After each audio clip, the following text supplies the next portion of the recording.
चढ़ के हम चल जाइबो पियावा के घर रे। काहे दर्द होबो हवा जीवी उठल हम नसीबी आज देखे दे चेहरा तो जी भर के रे। माहौल ऐसन कर देबो होतो नहीं यकीन बरतिया में धर धर होतो फायरिंग खाइयो कसम रोबे न देबोगे हमर ना होली त केकरो होबे न देबोगे हमर ना होली त केकरो होबे न देबोगे।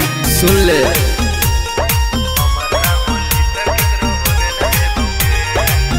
Music by Rupesh Gupta.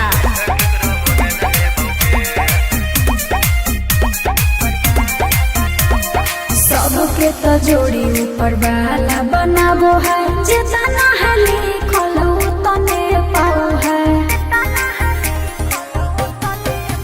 और सीनावा में उठो है गजब के पीर रे रीति समझ में नहीं आबो है। धुआं धुआं कर देबो पूरा ई शहर छाइल रहतो जान खली हमारे लहर रोक देबो सदिया होबे ना देबोगे हमर ना होली त केकरो होबे ना देबोगे हमर ना होली त केकरो होबे ना देबोगे।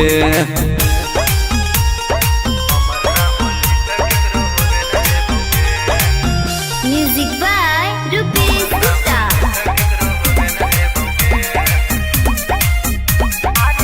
आरे हियो मजबूर दूर रहे पड़तो रे काट के करे जावा बनावे पड़तो रे।